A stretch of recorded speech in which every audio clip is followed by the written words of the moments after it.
I never thought I'd end up here, honestly. My name's Steve, and I've been with my wife, Lisa, for about 8 years now. We got married young, both chasing dreams, building a life in this small town where everyone knows everyone. I was a water engineer specializing in atmospheric water harvesting, those fancy tech setups designed to extract moisture from the air, especially important in drought-stricken regions. Lisa worked as a project manager, always busy, always on her phone, but I trusted her. Or so I thought. Things started feeling off a few months ago, little signs that I brushed aside at first. She became more secretive with her phone, always hiding it when I entered the room, typing faster than normal, her eyes darting. She'd get defensive if I asked about her day, brushing off my questions with a dismissive laugh or a quick lie about work colleagues she was meeting. I figured maybe she was stressed, or maybe I was just paranoid. We had our disagreements, nothing out of the ordinary, nothing that I thought pointed to anything serious. But then I noticed her disappearing more often, always running errands. Yet her phone kept buzzing late into the night. She'd say she was at a friend's house or working late, but her excuses didn't add up. Our sex life had also dwindled to once a month, and even that felt strained. She'd shrug it off, call me insecure or jealous. Honestly, I wanted to believe she was just stressed, that maybe I was overthinking it all. Still, deep inside, I felt a gnawing suspicion that something was wrong. I just didn't want to admit it, not yet.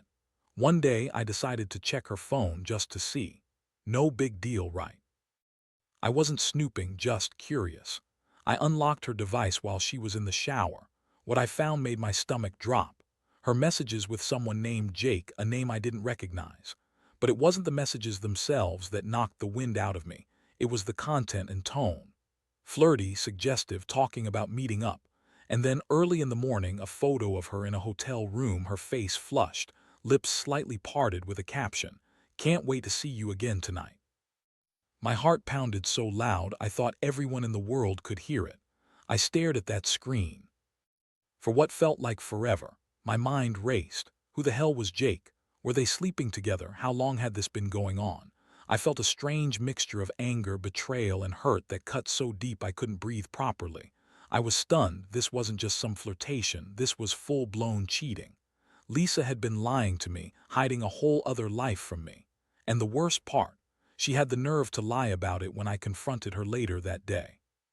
She told me it was just a stupid phase, that Jake was just a client or a friend she met at some conference, that he was not important, and that I was being paranoid. Yeah, right. I could see through her bullshit. That night I lay awake in bed, staring at the ceiling, feeling like I'd been punched in the gut. The woman I loved, the woman I trusted implicitly, had been screwing around behind my back. I kept thinking about all the times I'd been nice to her, supportive, even when I was tired from work, just to keep her happy. And she was out there, lying, sneaking around, probably doing God knows what with this Jake guy. It was a brutal blow. I couldn't sleep, couldn't eat, and I kept replaying that image of her in the hotel room. When I finally got up, I decided I couldn't ignore it anymore. I had to confront her, had to hear her lie to my face again, or finally get some truth.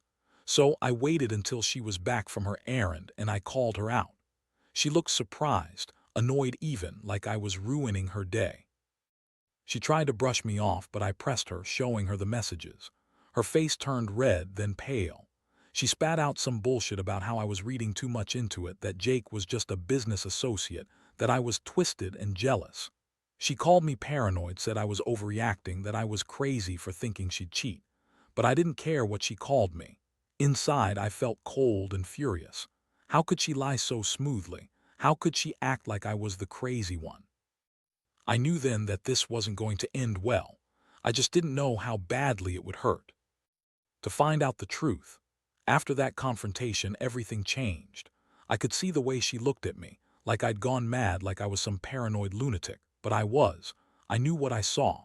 Still, she denied everything, spun these wild stories about how Jake was just some old friend she'd met at a conference, that they'd only exchanged some messages but nothing more. She tried to gaslight me, said I was imagining things, that I was insecure. Honestly, that made me even angrier. I wasn't some idiot falling for her lies. I knew better. The worst part was how she played the victim, as if I was the one invading her privacy, as if I'd lost my mind. She kept saying how I was overreacting, that I didn't trust her, that I was crazy to suspect her of cheating. She even went as far as calling me insecure, saying she'd never do anything to hurt me. But I saw right through it. I knew she was lying, that she'd been lying for months. And the fact that she had the nerve to act innocent really pushed me over the edge. Over the next few days, I kept my distance, but the hurt and anger simmered inside me. I started digging more, secretly searching her phone when she wasn't around, trying to find concrete proof, anything that could confirm what I already suspected. I found more messages, more photos, and even some cryptic calls late at night that she tried to delete, but I managed to recover. The evidence was piling up, and each new find made it harder to pretend everything was fine. I thought I loved her, but now I felt a cold emptiness creeping into my chest, a mixture of betrayal and disgust. One night I couldn't take it anymore. I was sitting on the couch, staring at my phone, when I decided I needed to face her again, this time, not with accusations but with a clear plan. I was going to catch her in the act, force her to admit what she'd been doing. I set up a little trap. I told her I was going out to meet some friends, but instead, I parked myself outside the house with my phone ready, watching through the window. Not to spy out of paranoia, but to catch her in her own lie if she was truly cheating. And sure enough, about an hour later, I saw her slip out of the house, meet someone in the driveway, and get into a car. My stomach clenched. It was Jake, I was sure of it. I followed them. I kept my distance, just enough to see where they were going. They drove to a remote part of town, an old warehouse that I'd seen her going to before during her errands. My heart pounded so loud I thought it might burst. I stayed in my car, waiting for the right moment. When I saw them go inside, I hesitated for a second, then got out, creeping around the back of the building. I wasn't planning anything violent, just wanting to see the truth. I didn't want to believe she'd do this to me, but this was undeniable now. From my hiding spot, I could hear muffled noises, her voice, the sound of someone else. I managed to peek through a crack in the wall. There she was, lying on a makeshift bed, her hair messy, her face flushed. Jake was beside her, touching her, whispering into her ear. I saw her laugh, that fake bitchy laugh she's so good at. And I felt a surge of rage. She was cheating on me right in front of my eyes. That moment, standing there, watching her being so blatantly unfaithful, I felt like I'd been punched again, only this time in the stomach. I backed away slowly, heart racing. I knew I had to get out of there without being seen, but I also knew I'd seen enough. I didn't want to lose my mind, but I also couldn't stay silent anymore. That night I went home, my head spinning with 1,000 thoughts. I kept replaying everything, the lies, the secrets, her sneaking out. I thought about all the times I'd defended her, supported her, trusted her. And now it felt like I was just some fool who'd been played the whole time. I didn't sleep that night. I just sat there, staring at the ceiling, knowing that I had to make a decision. The truth was out now. There was no going back. The next morning, I woke up feeling like I'd been run over by a truck. The weight of everything, that sight, that betrayal, hit me like a freight train. I knew what I had to do, but it didn't make it any easier. I got up, made some coffee, and sat at the kitchen table trying to process the storm inside my head. My mind kept circling back to her, Lisa. The woman I'd loved, trusted, built a life with, was out there with Jake, probably doing God knows what. That thought made my stomach churn. I was furious, hurt, and lost all at once. I decided I needed to confront her again, face to face, with all the evidence in hand. I wanted her to see that I was serious, that I wasn't going to be played anymore. When she came home, I was already waiting. She looked surprised, a little nervous, but she tried to brush past me like nothing was wrong. I blocked her path, pulled out my phone, and played the videos I'd taken. Her face twisted in shock as she saw herself, so carefree, so shameless, caught in the act. Her eyes darted around, trying to find a way out. She started lying immediately. "Steve, it's not what it looks like," she said, her voice trembling but still with that bitchy edge. "That's just a video I sent to a friend, Jake, just a client. We're working on some project together, nothing more." She rolled her eyes, trying to dismiss it like I was some paranoid idiot, but I wasn't falling for her bullshit anymore. I told her I saw her, that I knew she'd been lying all along, that I followed her, seen her sneaking out, and caught her with Jake during that night. She looked furious, angry that I'd uncovered her little secret. Then she got defensive, started accusing me of spying, of invading her privacy. Oh, so now I'm some criminal. You're crazy, Steve. You're just jealous, or maybe you're just insecure. Maybe you're mad I don't want to stick around with a guy who's so paranoid every time I go out. That was her typical line, blame me, make me question my own mind. And for a second, I almost doubted myself. Was I overreacting? Was I losing it? But then I remembered how she'd lied, how she'd cheated, and I knew exactly what the truth was. The thing that struck me hardest was her coldness, her ability to lie so effortlessly, like she didn't care about the damage she was doing. She threw her head back and spat out, "You're just insecure because I don't want to have sex with you anymore. Maybe I'm bored, Steve. Maybe I want something more exciting, something real." That stung worse than anything. She was calling me pathetic, telling me that she was the victim, but I could see it in her eyes. She didn't care. She was done pretending. This wasn't just a fling. She was into Jake, probably slept with him, and had been sneaking around for months. I felt a strange numbness creeping in. I wanted to scream, to shake her, to yell at her for what she'd done. But I just looked at her and said, "If you wanted something else, Lisa, you should have just told me. Instead, you lied, cheated, and made a fool out of me. I don't know what I expected after all those years, but I do know I can't stay with someone who treats me like this." I paused, my voice breaking a little. "I loved you, more than I should have, but I can't be with someone who doesn't respect me enough to be honest." She rolled her eyes again, crossing her arms. "Whatever, Steve, you're overreacting, it's not a big deal." That's when I realized she wasn't going to admit anything, that she wasn't going to change. The betrayal had cut too deep. I thought I was strong enough to handle it, but hearing her dismiss everything, seeing her so indifferent to the pain she caused, sealed my decision. I told her I was leaving, that I needed some space to think. She just shrugged and went to her room like I was some inconvenience. As I stepped outside, the cold air hit my face. I felt a mix of relief and despair. I knew I couldn't stay anymore, not like this. I had to figure out what to do next, how to pick up the pieces of my shattered trust. Part of me wanted to fight, to make her see what she'd lost, but I also knew I'd been through enough. I was tired, exhausted from all the lies, the secrecy, the heartbreak. I didn't want to hate her, but I knew I hated what she'd done, and I hated how easy she lied. I just needed some clarity, some space to breathe. I went for a drive, trying to gather my thoughts, knowing that everything was about to change. Days turned into a fog of confusion and anger. I stayed away from her, just as I told her I would. I'd go to work, come home, and try to keep my head clear, but the betrayal haunted me constantly. Every time I closed my eyes, I saw her in that hotel room, laughing with Jake, acting like she didn't have a care in the world. I kept replaying the moment I caught her, questioning if I'd missed signs before, if maybe I was blind to her lies all along. The trust I had in her, in us, felt like it was dissolving into nothing. I started talking to a few friends, people I trusted, to get some perspective. Mostly they told me I deserved better, that I shouldn't accept someone who cheats, but deep down I wasn't sure I was ready to give up. Part of me still loved her, still wanted to believe she'd come clean and take responsibility. But I also knew I couldn't ignore the truth anymore. Her actions, her lies, they had made that impossible. Still, I kept thinking about what I'd do next, how I'd handle this mess.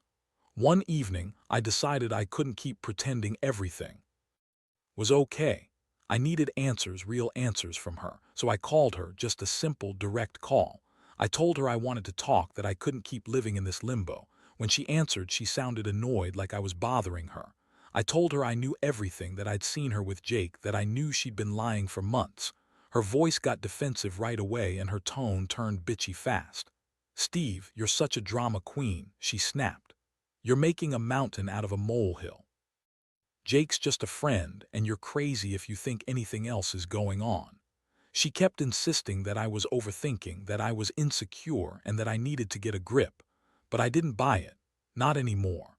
I told her that I'd had enough of her bullshit, that I wasn't going to be played any longer. I told her I was done with her lies, that I wanted her to be honest, or I was leaving for good. That's when she lost her temper.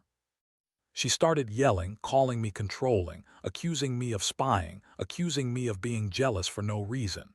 You're just insecure because I don't want to be with a guy who's so paranoid. Maybe you're the one who's got the problem, Steve. Maybe I'm better off without you. Her words stung, but I was done listening to her spin her stories. I told her that if she really cared, she'd come clean, admit to everything, and stop the lies. But I knew that was wishful thinking. The next day, I came home to a different woman. She was packing her bags, dressed in that bitchy smirk she always wore when she thought she was winning. I asked her what she was doing. She looked at me, eyes cold, and said, "I'm leaving, Steve. I'm tired of your accusations. I don't want to deal with your jealousy. I'll find someone who appreciates me." And just like that, she was walking out the door, acting like she was the victim. Her tone was cruel, like I was the one at fault for catching her cheating. I couldn't believe how quick she was to turn everything around. As she grabbed her purse, she threw one last spiteful glance and sneered, "You're just too weak to handle a real woman. Good luck finding someone who puts up with your paranoia." That was the final nail. I stood there feeling hollow, watching her walk away from what was supposed to be our life. The pain was sharp, but beneath it, a strange sense of clarity started to emerge. The person I loved wasn't who I thought she was. She was a liar, a cheat, and someone I shouldn't have trusted. I didn't try to stop her. Part of me wanted to, but I knew it wouldn't change anything. She made her choice, and I had to accept it.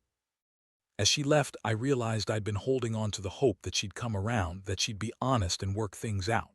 But she didn't want that. She just wanted to keep her secret life going. And now I was left with the aftermath, broken, betrayed, but somehow also a little stronger. I knew I had to move on, even if it hurt like hell. The only way forward was to face what was real, no matter how ugly it might be. The days after Lisa left felt like a nightmare I couldn't wake up from. My house, once filled with her bitchy comments and fake laughter, was now eerily silent. I'd sit on the couch, stare at the empty space where she used to be, and feel this crushing weight of betrayal. I kept asking myself why I didn't see it coming sooner, why I trusted her so blindly. I had always been the decent guy, the one who worked hard, tried to be supportive, and never doubted her motives. But she had been lying right to my face for months, probably even longer. I threw myself into work trying to keep busy, but the images kept flashing in my mind. Her sneaking out, Jake's face, the hotel room, her laugh, that cold look she shot me when she was packing her bags. It all played on a loop. I started questioning everything about our relationship. Did I miss the signs? Was I just too blind to see her true colors? The pain was sharp, but beneath it I was also angry, furious at the betrayal, furious at myself for not catching her sooner. I felt like a fool, but also like a survivor. I was determined not to let her wreck me completely. One night, I decided I needed closure, even if it was just for myself. I texted her, telling her I wanted to meet face to face. I needed her to see how much she'd hurt me, to hear it from my own mouth. Surprisingly, she agreed, said she'd come back the next evening to talk. I wasn't sure what I expected from that meeting, but deep down, I knew I needed to confront her one last time to get some kind of final explanation. When she arrived, she maintained that bitchy smirk, like she was still in control of the situation. She sat across from me, arms crossed, acting like she didn't care. I looked her in the eyes and told her I knew everything about Jake, the hotel, the nights she snuck out. Her face briefly flickered with annoyance, but she quickly recovered, trying to brush it off. She started lying again, saying she was just helping Jake with some project, that they'd only been talking about work, that there was nothing more. She insisted she never slept with him, that it was all a misunderstanding, that she loved me and that I was just overreacting because I was insecure. I listened, feeling a mix of rage and disgust. Her lies didn't matter anymore. I knew she was full of shit and I wasn't about to be played anymore. I told her she could keep lying, but I didn't believe her. I told her I was done with the bullshit, that I deserved better than someone who cheated and lied so effortlessly. I asked her why she did it, what she was looking for that she couldn't find with me. Her answer was just a shrug, more bitchy smirks, and the typical blame shifting. She accused me of being controlling, jealous, and insecure. Honestly, hearing her blame me only made me more furious. I realized I had lost the woman I thought I knew and that she had no intention of changing. That night, I finally accepted the truth. She didn't want to be honest.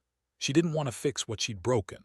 Her leaving was her choice, and I had to accept that I was better off without someone who could lie so easily, cheat so blatantly, and still act like the victim. I told her I was moving on, that I'd file for divorce. She scoffed, said I was too weak to hold her, that I'd regret losing her. But I knew better. I knew I was better than that kind of betrayal. Watching her walk out the door that evening, I didn't feel relief or happiness. I just felt hollow. A part of me died that day, trust, hope, the belief that love could be pure. But another part sprung to life, the part that realized I deserved better, that I could rebuild my life without her. It was going to be tough, no doubt about it. But I was tired of the lies and the pain. I'd survived this storm, and no matter how much it hurt, I knew I'd come out the other side. The future was uncertain, but I was finally starting to see a path forward, one where I could breathe again, even if that breath was shaky at first. The weeks that followed were a blur of loneliness and reflection. I threw myself into work even harder, trying to drown out the emptiness that settled inside me. Honestly, I felt like I was reconstructing myself from the ground up. The trust I once had in Lisa was shattered beyond repair, but slowly, I started to rebuild my confidence, piece by piece. I realized that I'd been so caught up in giving her my everything that I'd ignored my own needs, my own boundaries. That realization hit hard, but it was also freeing. I finally saw that I deserved someone who wouldn't lie to me, cheat behind my back, and dismiss my feelings with that bitchy smirk. I went through a lot of sleepless nights, questioning everything, what I could have done differently, why I trusted her so blindly, how I let her lie to my face for so long. But in the end, I knew I had to accept the truth. Lisa was gone. The woman I loved was buried under a mountain of lies and betrayal. I couldn't keep pretending that everything could be fixed. That kind of denial only prolongs the pain. One day, I finally sat down and wrote a letter to myself. It was a way to process everything, to acknowledge the hurt, but also to remind myself that I was still here, still standing. I told myself that it wasn't my fault, that I'd loved honestly, tried my best, and that I had every right to feel broken for a while. But I also told myself that I was stronger than the betrayal, that I could survive this, and that I would come out of it better than before, that I would learn to trust again, but only when the time was right. Looking back, I realize what this experience has taught me. Betrayal cuts deep, but it also reveals who really matters, people who stand by you, who respect you, who see your worth. I learned that no matter how much you love someone, you can't fix someone who refuses to be honest. And sometimes, the best thing you can do for yourself is to walk away, even if it hurts like hell. Because staying in a lie is worse than facing the pain of heartbreak. Today, I'm still healing. I've started dating again, cautiously, taking small steps. I've learned to listen to my gut, to trust myself more than anyone else. And I've come to accept that life isn't perfect, that sometimes people screw up badly, and you have to decide whether to forgive or to let go. I chose to let go of Lisa, not with hatred but with a firm understanding that my happiness matters more than her lies. This story isn't about revenge, though I'll admit, there's a part of me that wanted her to see what she lost. But what I truly gained is clarity, about love, about trust, and about myself. If I could give any advice, it's this: don't ever ignore the signs. Trust yourself enough to walk away when something feels wrong. And always remember that your happiness and dignity come first. No one is worth sacrificing your peace of mind for. So, here I am, stronger than I thought I'd ever be after all that pain.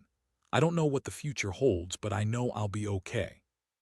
Because I've learned that true strength comes from facing the truth, no matter how ugly it is. And I've learned that sometimes, the best revenge is simply living your life better without the ones who don't deserve you.